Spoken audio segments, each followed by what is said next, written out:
guys. now in Nakhal David, and it's amazing. Look at the waterfall. Woo! It's amazing. Hi. Few moments later.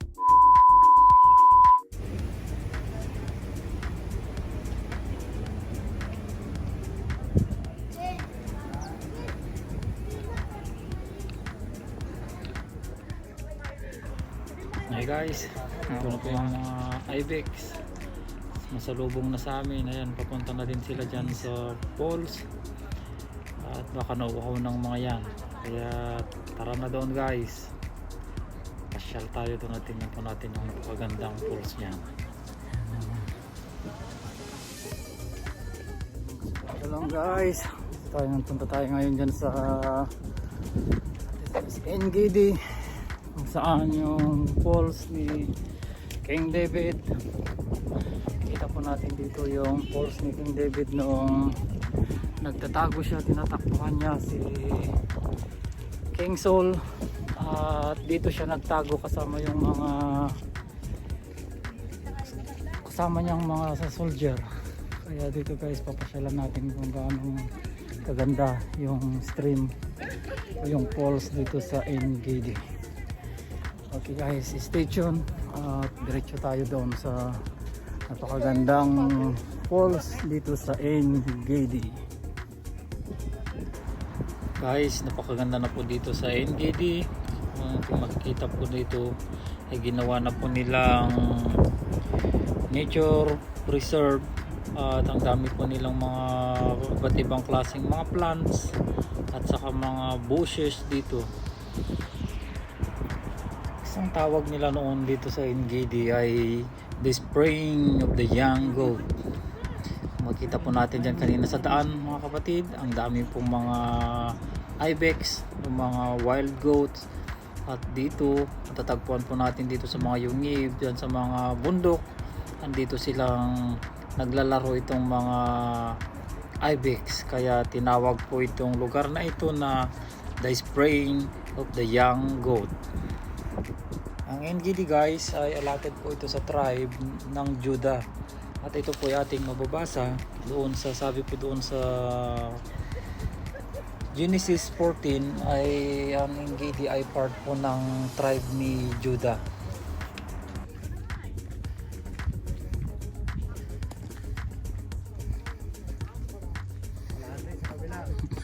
Dito sa iba, dito sa kabila yung iba. Kati tayo dito. Taas, baba. Tayo sa gitna. Baba. Hindi na daw pupunta sa taas.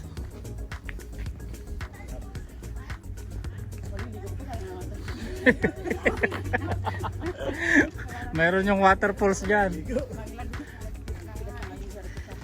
May waterfalls. Hindi na tayo makakapunta dun sa taas guys, sa mas mataas na waterfalls kasi wala na pong time. Late na pong makakauwi, kaya dito na lang po tayo sa baba. Pero makikita po natin dyan mamaya yung napakagandang falls dyan. There's another name for Gedi mga kapatid. Noong unang panahon sabi pa doon sa Hazon Tamar, ibig niyang sabihin ay division of the palm. Kita po natin doon na dyan sa dinaanan po natin, maraming mga palm tree dito sa paligid ng Gedi. Ayan na guys, malapit na tayong makarating dyan sa falls. Tigtis na lang at masisilayan na po natin ang napakagandang falls dito sa Gedi. Alam mo, zoo.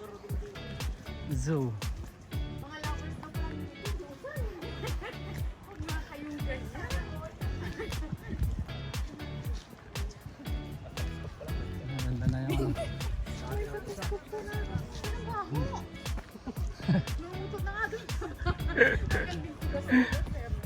Daming tao dito.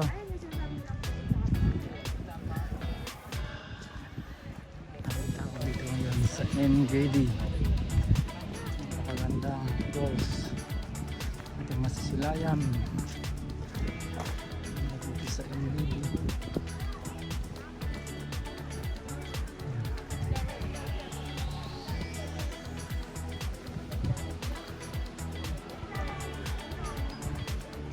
Daming mga bata. Wow. Ito, makita natin guys. Wow. Daming tao dito sa stream. Waterfalls in Gedi. Pagandang falls.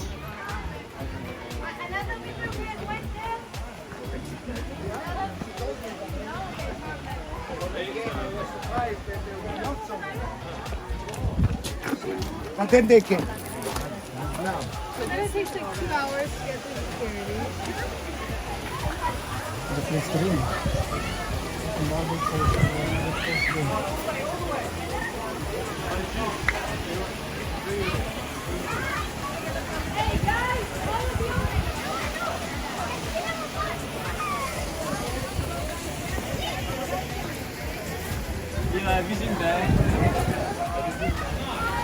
Hey guys, dito tayo ngayon sa Gedi. Kung saan yung train ng Gedinaturepreserv.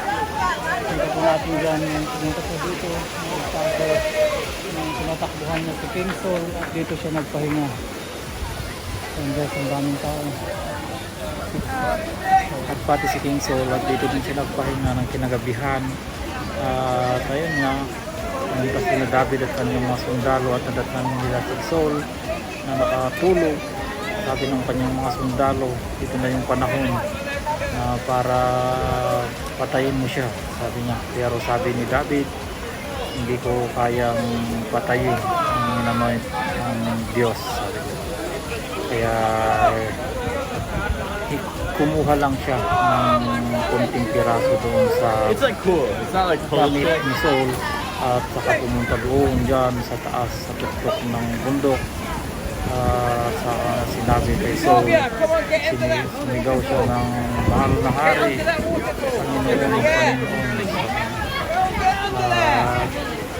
Nagsisi din siya kung bakit niya ginawa ni David na tabasin yung damit ni Haring Saul.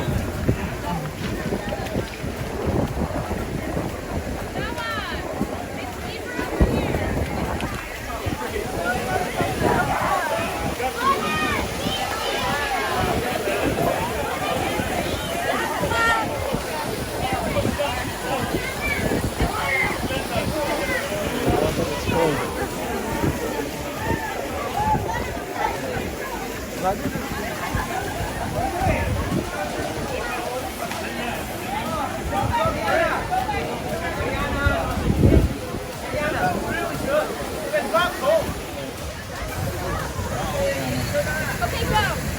Give it under the waterfall.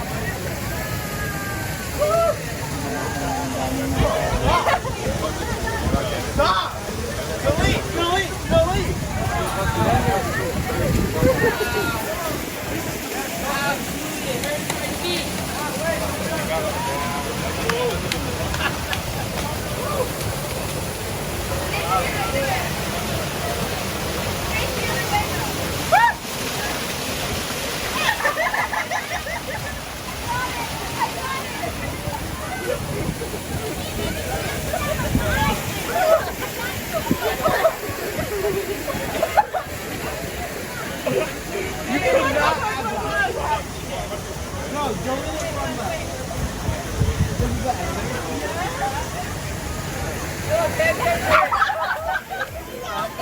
Okay, now you can't post it. You can't post it.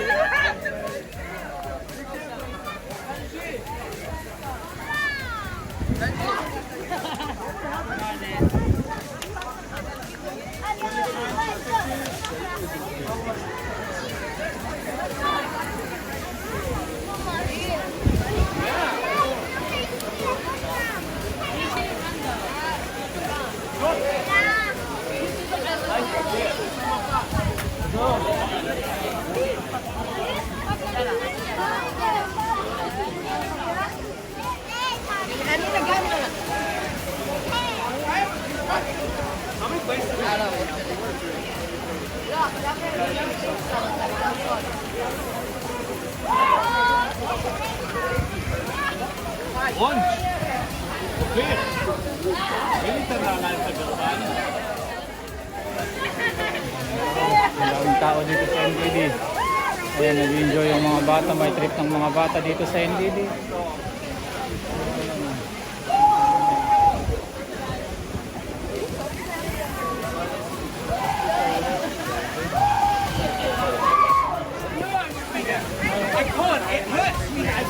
Happy birthday.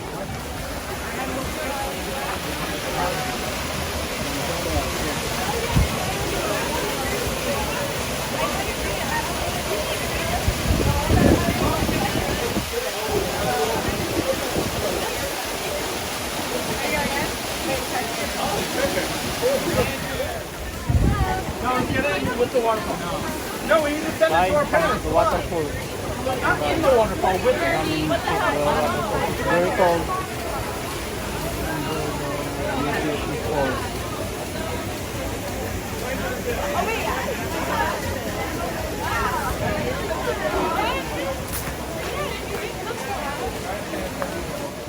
Can we be on this video? Yeah, sure. Hi!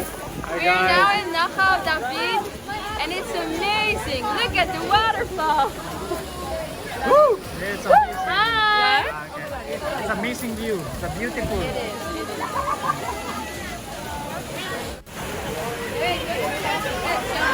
Sorry? What's your YouTube channel? El Rey Verona. Huh? El Rey LA? Verona.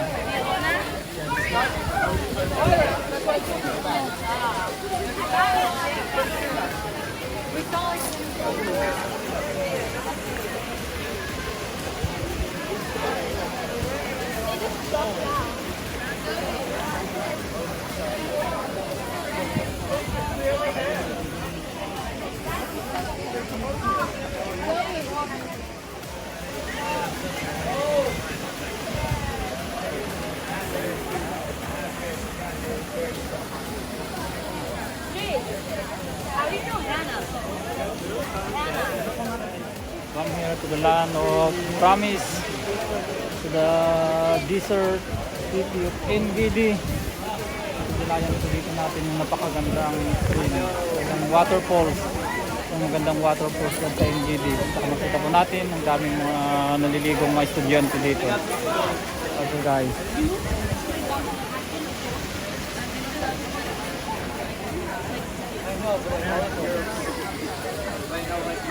Not the one.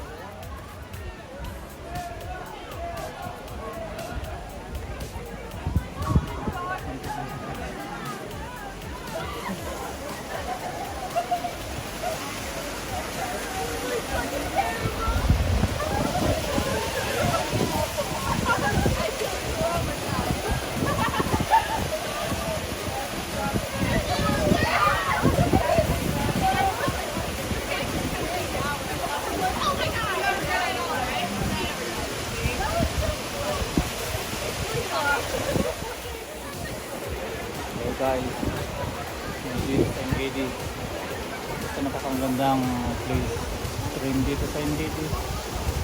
Pwede na tayo mag-enjoy. Beautiful.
sa mga kuweba dito sa Gedi. Dito mga kapatid ay dito nagpahinga si King Saul ng isang gabi at hindi niya alam nandito din sina David na nagtatago at ito na yung pagkakataon na sabi ng kanilang makasama ni David para makabawi ka mapatay mo si King Saul. Pero sabi ni David hindi niya tinik yung opportunity na yon para gawin yung gustong gawin ng kanilang mga kasamahan. At makita po natin na talagang ang puso ni David ay talagang nakatuon sa Diyos. Kaya sayang lang at hindi natin mapuntahan yung isang kuweba dyan sa taas. Yung swimming pool ng ganda-ganda. Pero pagdating ng panahon o pagka may isang panahon pasyalan natin guys.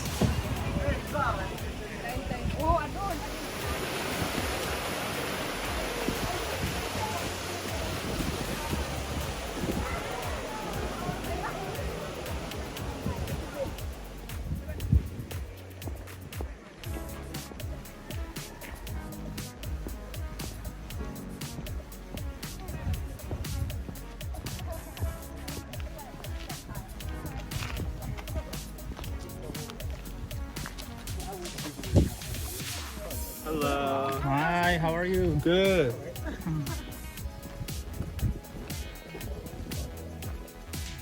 Hey guys, thank you for watching from the land of Gedi. Papasyal tayo dito. Hope nag-enjoy pong bawat isa sa atin. Salamat guys. At kung may mga gusto pa tayong puntahan, pasyalan dito sa Israel, just comments below at itry po natin puntahan. Thank you. Have a good day. Keep safe everyone.